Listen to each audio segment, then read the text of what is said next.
Again welcome to our YouTube channel AMR classes में। प्रिय विद्यार्थियों, आज के संडे सेशंस के अंदर हम वोकेबलरी को डिस्कस करते हैं, लेकिन व्यू का ये कहना है कि सर हमें डिस्क्रिप्टिव एग्जाम के बारे में कुछ बताओ। जो डिस्क्रिप्टिव एग्जाम होते हैं हमारे सीजीएल्स की, अगर मैं बात करूँ टायर 3 के अंदर डिस्क्रिप्टिव के क्वेश्चंस आते हैं, जिसमें हमें लेटर राइटिंग और ऐसे राइटिंग से रिलेटेड क्वेश्चंस देखने को मिलते हैं। तो डियर स्टूडेंट्स, आज का ये सेशन ना कि कंपटीशन एग्जाम के विद्यार्थियों के लिए, आज का ये सेशन आपके लिए स्कूलिंग से लेकर आपके कॉलेज लेवल तक के जो भी विद्यार्थी हैं जिनसे इंग्लिश बिलोंग करती है, उनके लिए ये टॉपिक 100% सफिशिएंट रहेगा।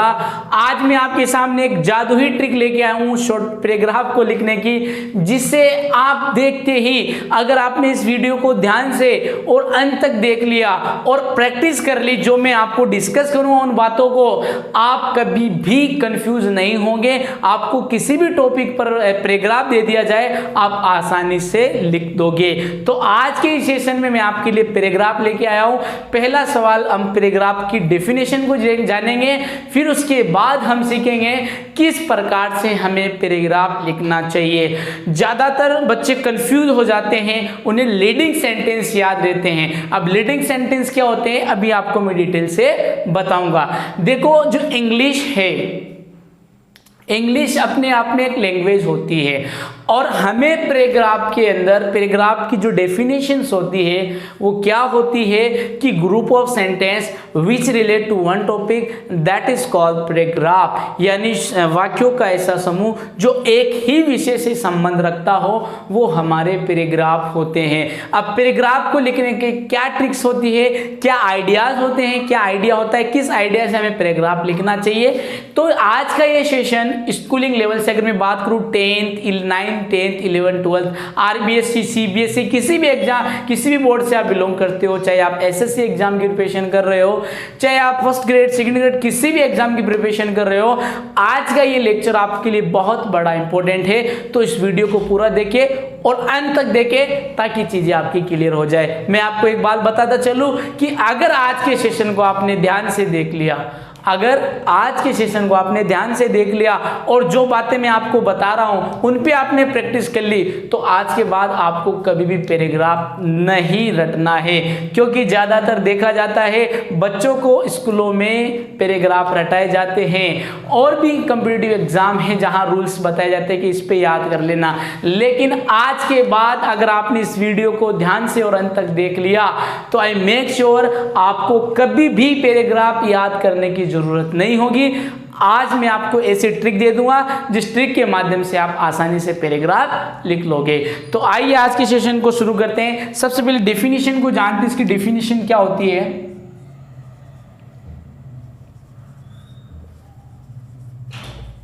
पैराग्राफ, अब पैराग्राफ के बारे में जानते हैं कि what is the definition of the paragraph. तो पैराग्राफ की डेफिनेशन होती है a group of sentences which relate to one topic, that is called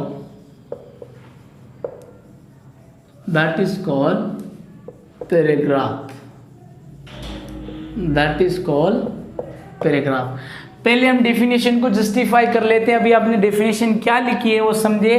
a group of sentences which relate to one topic, that is called paragraph. या मतलब वाक्यों का ऐसा समूह जो किससे रिलेट करता हो, इन बातों को आप माइंड में रखिए। रिलेट टू वन टॉपिक, किससे रिलेट करता हो, वन टॉपिक को, उसको क्या कहा जाता है, उसको पैराग्राफ कहा जाता है। अब दूसरी चीज कि पैराग्राफ किस किस पे लिखा जाता है। दूसरा पॉइंट है कि पैराग्राफ किस किस पे लिखा जाता है। तो मैं लिखूं paragraph is written on 4 things. जो पैराग्राफ है आपके 4 थिंग्स पे लिखा जाता है, 4 पॉइंट पे लिखा जाता है। अब वो कौन कौन से पॉइंट है वो जान लेते हैं। सबसे पहला पॉइंट आता है पर्सन। देखो जब आपको पैराग्राफ का ज्ञान हो जाएगा तो आपके लिए डिबेट, स्पीच, डायलॉग आसानी से आप समझ सकते हो। तो सबसे पहले हमें पैराग्राफ समझना होगा। जब आपको पैराग्राफ समझ में आ जाएगा तो आपको लेटर राइटिंग भी समझ में आ जाएगी। जब लेटर राइटिंग आपको समझ में आ जाएगी तो स्पीच भी समझ में आ जाएगी, और स्पीच समझ में आ जाएगी तो आपको रिपोर्ट भी समझ में आ जाएगी। और जब ये समझ में आ जाएंगे तो हमें रीडिंग कॉम्प्रिहेंशन भी समझ में आ जाएगा। आपको सब्र रखना होगा, मैं हर चीज आपको सही तरीके से करवाऊंगा। अब पहली बात है, इस कौन कौन सी चीजों पर अपन पैराग्राफ लिखे जाते हैं, हमारे एग्जाम में कौन कौन से पैराग्राफ आते हैं। तो पहला हुआ आपके पर्सन, दूसरा हुआ आपके पैलेस, तीसरा आपके हुआ थिंग, और चौथा हुआ आपके इवेंट। आप अपनी, अगर आप स्कूलिंग लेवल से बिलोंग करते हो, सीनियर से, ठीक है ना, स्कूल से 10th से या 12th क्लास से, या आप डिस्ट्रिक्ट एग्जाम की प्रिपरेशन कर रहे हो, अगर आपको पैराग्राफ लिखना आ गया तो लेटर राइटिंग में आपको पैराग्राफ बनाने में आसानी होगी, आप आसानी से लिख सकते हो। तो इस बात को, इस लेक्चर को आप ध्यान से देखें। अब देखो पैराग्राफ 4 चीजों पे लिखा जाता है, किस किस पे, पर्सन पर, प्लेस पर, थिंग पर और इवेंट पर।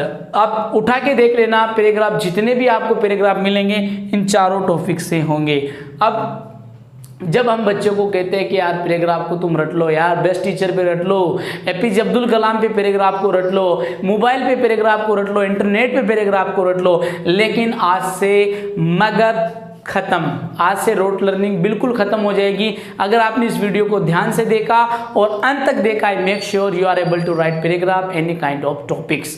आप हर पैराग्राफ को लिखने के लिए एबल होंगे अगर आज की वीडियो आपने ध्यान से देख लिया।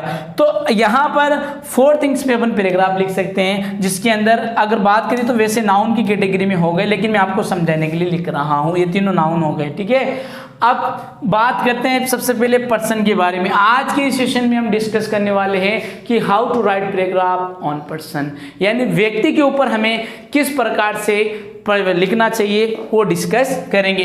इतनी बात आपको समझ में आ रही होगी। अगर आपको वीडियो अच्छा लग रहा है तो लाइक करें और शेयर करें। अब आइए सीखते हैं how to write paragraph on person, समझते हैं। और आज अगर आपने ध्यान से देख लिया तो आज के बाद आपको कोई भी रटने की जरूरत नहीं है, इस बात को आप ध्यान से सुने।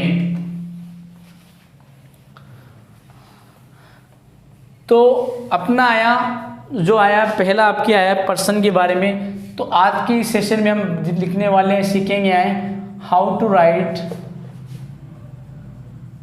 पैराग्राफ ऑन पर्सन, यानी हमें व्यक्ति के ऊपर अगर लिखने के लिए कहा जाए तो किस प्रकार से लिखना है वो सीखेंगे।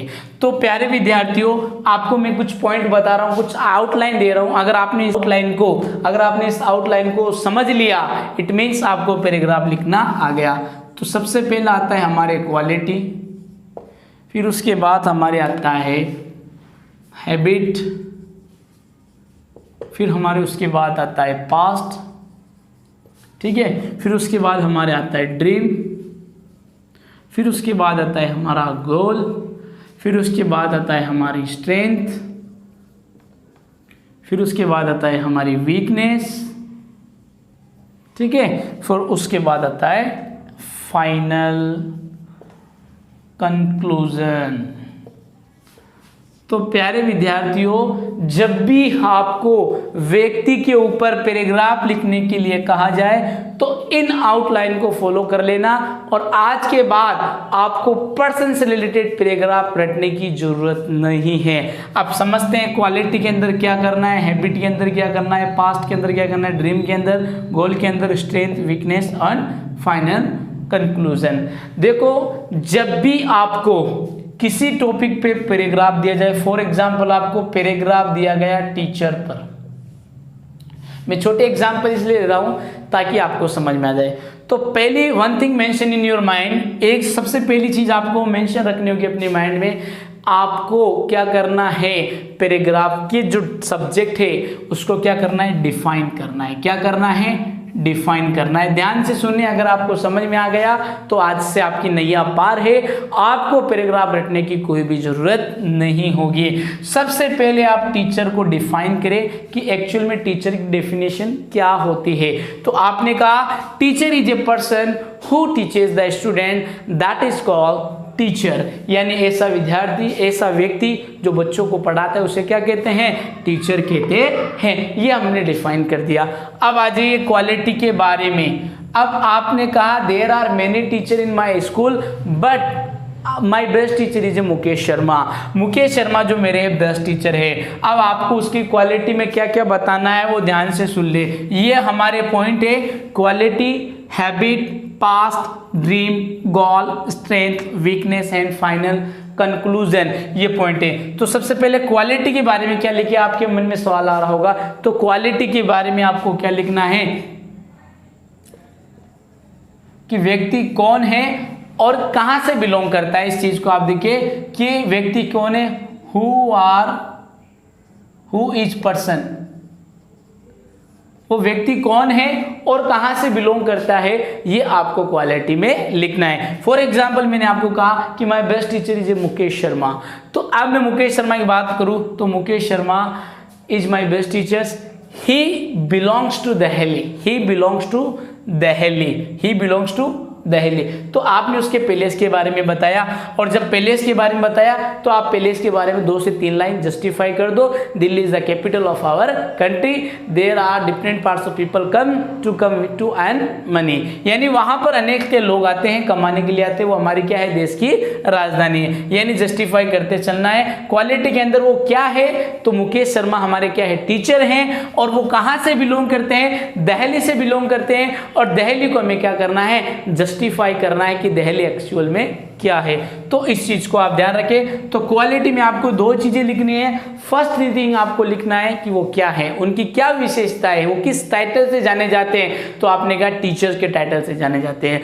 दूसरी चीज आपको ये जस्टिफाई करना है कि वो कहां से, और उसके बारे में आपको बताना है। ठीक है, अब दूसरे पॉइंट की तरफ चलते हैं। दूसरे पॉइंट में आपको उनकी हैबिट बतानी है कि उनकी हैबिट क्या है, उनकी हैबिट क्या है। इस चीज को आप ध्यान में रखें। अब हो सकता है आप में से कोई कहे कि सर अगर कोई इंसान मर जाए उसका पैराग्राफ लिखना है। बिल्कुल आप हैबिट में कर लोगे, उसके लिए आपको यूज्ड मॉडल का प्रयोग करना होगा। जब हम मॉडल ऑक्सिलरी वर्ब को डिस्कस करेंगे तब मैं आपको इसके बारे में और डिटेल से इन्फॉर्म कर दूंगा, यूज्ड टू के बारे में। अब हैबिट जनरली क्या होती है, हैबिट इंसान की क्या होती है, go to morning walk, reads the newspaper, कोई भी हैबिट हो आप हैबिट लिखो और हैबिट को जस्टिफाई कर दो। जैसे फॉर एग्जांपल मैं लिखूं he gets up early in the morning। अब मुझे इसको अर्ली इन द मॉर्निंग को जस्टिफाई करना है तो क्या करें, early to rise and early to bed, early to rise early to bed makes healthy and wealthy. ठीक है, तो यहां पर हमने इसको जस्टिफाई कर दिया कि जल्दी उठना जल्दी सोना क्या करता है, हमें स्वस्थ बनाता है। तो हमें जस्टिफाई करते चलना है। आपने कहा कि he reads the newspaper, newspaper is a publication which provide the information about the worlds. ठीक है, तो ये हो गए हमारी हैबिट। अब अपन चलते हैं पास्ट की तरफ। अब देखो पास्ट में आपको 2 चीजें ध्यान रखनी है। अगर कोई पॉपुलर इंसान होगा तो जाहिर सी बात है वो आपका क्या होगा, एजुकेटेड होगा, और आपको उसके बर्थ के बारे में बताना है। किसी भी इंसान के बारे में अगर आप पास्ट बताओ तो उसकी पैदाइश बतानी है आपको, और उसके बाद उसकी एजुकेशन बतानी है, या उसने अपने पास्ट इवेंट में कोई ऐसा बड़ा काम किया जो याद रखने लायक है, आपको उसको एक्सप्लेन करना है। तो पास्ट के अंदर आपको क्या करना है, ब्रॉन्ड के बारे में बताना है और एजुकेशन के बारे में बताना है, या ऐसा कोई इवेंट जो उसने किया है और सबको याद करने लायक है तो उसको आपको बताना है। अब आई बात dream. What is the difference between dream and goal. पहला सवाल मेरा आपसे ये होगा, what is the difference between dream and goal. What is the difference between dream and goal?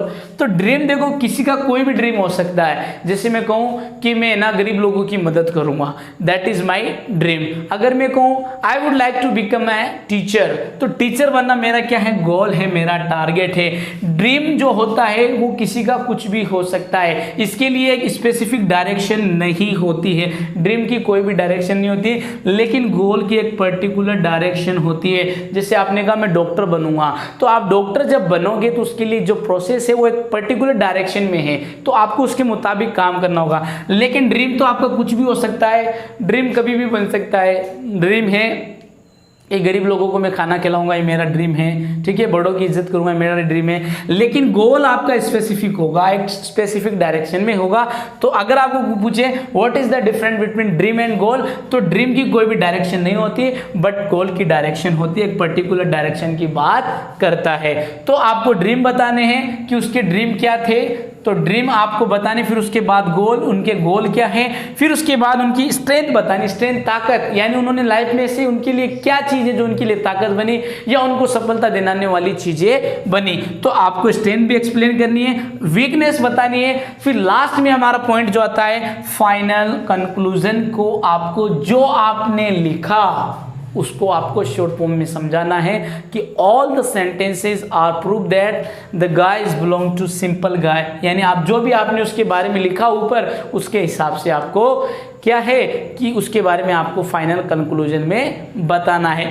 तो ये हुआ अपने पैराग्राफ में। अगले लेक्चर में मैं आपको व्यक्ति के ऊपर एक पैराग्राफ लिखाऊंगा जिससे आपको समझ में आ जाएगा।